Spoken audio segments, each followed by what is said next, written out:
can explain. Okay, you guys already know the drill. You saw my clickbait thumbnail, you have questions, and I have answers is probably going to turn into some kind of crappy explanation, but then again, what else is new? There are a few things that have changed within the online aspect of Watch Dogs Legion with updates 4.0 and the recent patch update 4.5.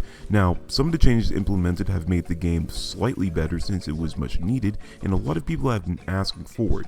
There are still a few problems within the game, however, and believe me when I say that it will annoy you. It will annoy you to the point where you just want to eat your controller and burn everything that's contained within this virtual world that you would call a video game. But you're not here for that kind of crap, you're here for the important shit and the shit that's considered new. We got a new season, a new reward tracker that caters to the furries, new operatives that aren't lame, sort of, new stuff in the store that I probably won't get because it's expensive, new gadgets, advanced customization, new challenges that give me immense pain, and a new tac op session that I'm probably only going to do once. It's fun, it's creepy, but it's definitely something else, and believe me when I say that bullshit will definitely be involved.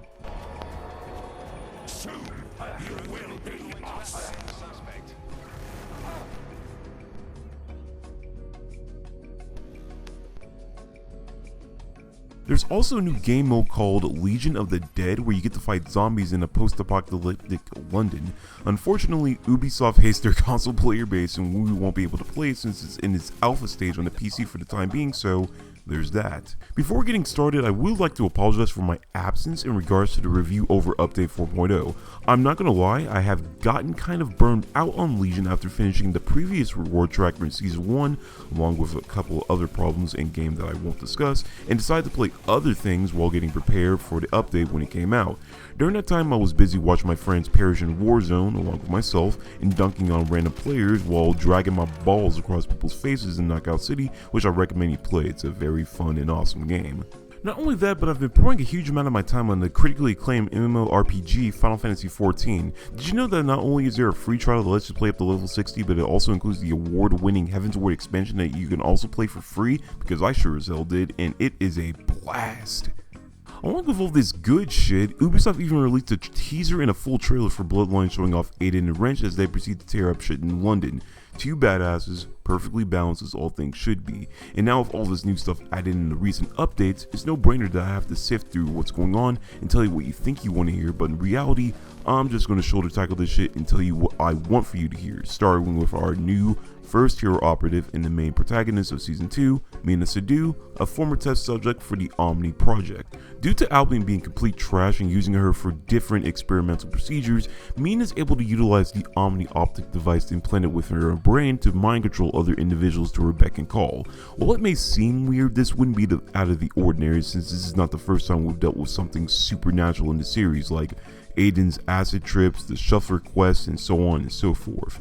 In order to actually play as Meena, however, you'll have to be an owner of the season pass, which is something. Moving on.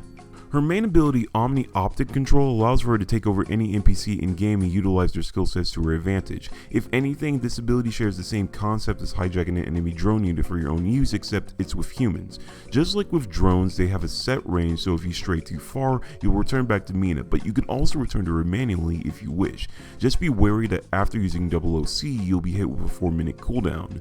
Heads up in advance that even while mind controlling someone, you will be considered suspicious just like you normally would, despite the fact that you can mind control certain game members in restricted areas. Your best bet? Use them as bait to scope out what's ahead and take out anything that would be considered a hindrance. You cannot perform any normal hacks while mind controlling someone, so proceed with caution and use the environment to your advantage. Mental Blast is Meena's ranged attack that sends out a shockwave that not only disorients enemy forces, but also damages them in the process. The ability itself has a large AoE that's indicated by a purple ring that's shown on the ground. Those who are within range will be highlighted while the ability button is held. This is more of a situational ability that's to be used when you want to catch people off their guard. Take note that this attack has a 2-minute cooldown. Omni Recharge is Meena's trait that bypasses the 4-minute cooldown period on Omni Optic Control. It's automatically triggered when you have used your main ability and proceed to perform a takedown on an enemy, only instead of her original animations, she'll drain them of their life force, which is pretty neato.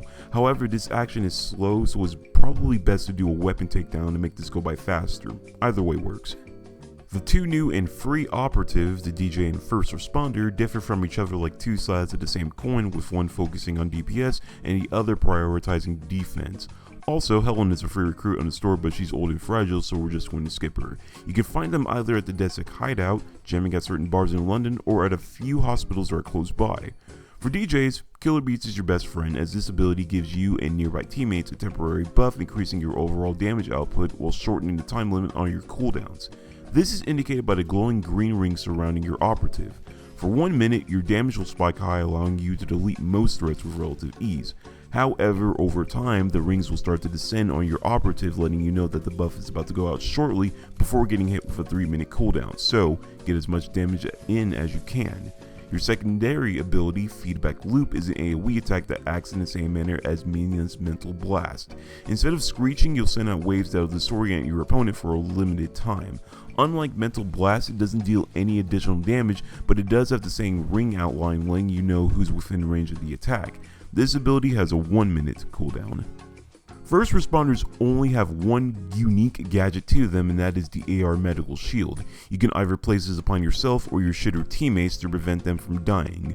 For approximately 12 to 15 seconds, you're virtually indestructible to any harm that comes your way. This includes enemy gunfire, explosions that would normally obliterate you, or even falling from a fucking 20-story building. Technology at its best, ladies and gentlemen. Do note that this ability does have a cooldown of 1 minute and 40 seconds, meaning that you should only use it when the odds are stacked up against you. Do not be afraid to correct me if I'm wrong on this, but I feel as though each time you get hit while the shield is up, it will reduce the time it stays active, but take this with a grain of salt. A nice little addition to this is that when you activate the shield, it will instantly restore all your health back in full. Oh yeah, there are like 5 new traits that have been added recently in the game, but the only ones I'd recommend will be Scavenger and Berserker, since I find them to be much more useful than the others, but to each their own. You have access to 2 new gadgets in your arsenal, the Guardian Drone and the Point Defense Drone, both of which are only available in the online mode. The former is basically a robotic pet that handles most hacking opportunities for you automatically. Upgrading it will allow for it to perform additional hacks, including jamming weapons, making random drones go rogue, and disrupt enemies that are within its range. The only downside to this gadget is that it usually has to line up its shot for certain hacks, which is time consuming, especially when you may be knee deep in trouble. The plus side about it is that you don't have to waste any hacks that you would normally do manually, but I guess that's about it. Drone will stay up for about 25 seconds before going offline for about 42 to 45 seconds. Okay, so the plus side part is a lie, and I've made a huge error on my end. Apparently when the drone handles the hacking portion for you, it'll place your own hacking opportunities on cooldown, meaning that you actually are wasting your manual hacks. In other words, this whole gadget is a piece of shit and a giant sham. Back to the video. The PDD is a shield that guards you and anyone near you from random gunfire. It lasts for about 25 seconds as well, with a cooldown of the same period as the Guardian Drone.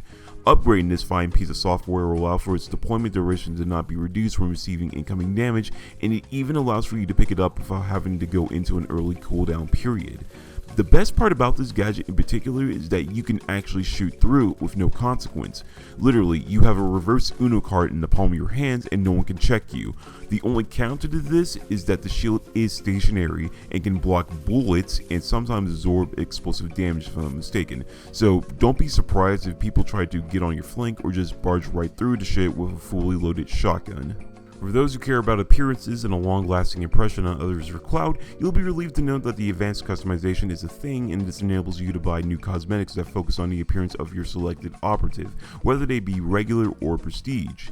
Using Meena as an example, these new styles allow for you to customize your hair and your hair color, beards, piercings, makeup, head tattoos, body tattoos, and nail polish. Some of the cosmetics are cheap while others cost a pretty penny, but regardless, it's nice to see this come to fruition, and I only hope that they continue to add more in future updates. Also, in case you're wondering, once you buy a cosmetic change, you'll be able to share it amongst your operatives. That way you don't have to keep buying it over and over and over again for different people, because that would be ridiculous and you'd be wasting cryptocurrency for no reason. Now, the biggest shift, and I'm sure that most of you actually care or want to hear about, is the leveling system in regards to the reward tracker and what changes occur for challenges, hotspots, and mission assignments. Not gonna lie, this part is going to be a bit meaty and a bit complicated, so let's handle this with the utmost care. As far as mission assignments go, they changed not too drastically, but to the point of where it raised some question marks above most players' heads in regards to how much work and effort they'll have to put in. Beforehand, pre-patch, each mission gave a set reward upon completion, which is what you're currently seeing on the left-hand side. With the recent update coming into play, post-patch, you'll now notice that a few changes have been made, which is what you're currently seeing on the right-hand side. It's only been reduced slightly, but nonetheless, you will have to put in some extra work, which blows, but hey, what can you do? That is, if you don't happen to run into problems that will ruin your mood and make you stop the grinding process altogether, which has happened to me on multiple occasions. Co-op missions are still somewhat fun if you know what you're doing, but will still be a hassle to deal with at some points. Kind of ironic, since doing multiple runs of these missions in particular will help you complete the reward tracker earlier than expected. Mind you, for Season 2 you now have 80 tiers to deal with, so good luck with that. The tiers are still 300 experience apiece, so it shouldn't be that much of a problem, but then again, you never know. One thing I will mention is that co-op missions are leaning to be a bit more similar to tactical ops, but not as difficult. That is, because, you know, it depends on you and your teammates. You can still change operatives as long as you're not in a restricted area, and based off the notes, revival time seems to be sped up when you happen to get down mid-combat. The only downside is that should you die, everyone fails the mission. Rather than being able to go back to the team menu, you'll have to restart the mission all over again, but as a different operative. No checkpoints whatsoever. That is, if you have any operatives available. Sucks, but what can you do? While I can deal with the bullshit from time to time, I wouldn't be lying if I said I wanted to do solo assignments in PvP a bit more than co-op. Then again, PvP rewards you based on your performance within each match, so if you're not at the top of the leaderboard, then there's a good chance that you will not be having a good time. To make up for this, however, hotspots and challenges will more than likely be your go-to in order to fill in the gap. Hotspots, which are in fact a weekly thing, now have a timer which indicates how long they are active before they reset for the new week. The only notable change is that instead of gaining 4 influence from some of the packages, it's now been increased to 5. You still gain 150 experience for most of them in different masks as well. Both daily and weekly challenges now have 5 tasks each with different objectives. Some of them are new and easy, but some of them are, dare I say, tedious, like, I don't know, taking random pictures or playing a certain mission that most people are sick of by now. If you don't know the map very well, you could always just look it up online and just find random videos for it, which is what I usually do. Originally, dailies had 3 tasks that range from 80 to 200 experience on some days with 3 influence attached to one of them, while weeklies had 3 tasks that would always reward 300 experience each. But now with the recent changes altogether, dailies will now reward you 70 experience each, with 2 of them attached with 3 influence totaling up to about 350 experience altogether, while weeklies will reward you 250 experience each, totaling up to about 1250 experience altogether. That is if you choose to complete them altogether.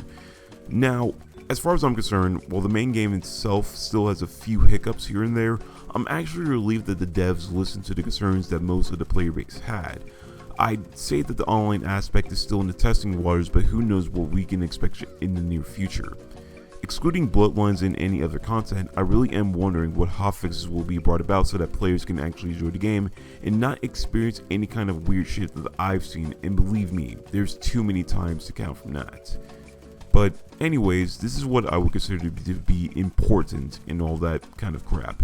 There's still more to come in the near future, like the new PvP modes as well as the Assassin's Creed crossover, but that won't be later until in the year. For now, keep grinding, but don't overwork yourself because it's not worth the stress. I really hope you guys enjoyed the video. Once again, sorry for being late and all that other kind of crap, and I'll see you all next time. By the time Bloodlines comes out, I'm pretty sure things will be a bit better, but who knows. Love you all, and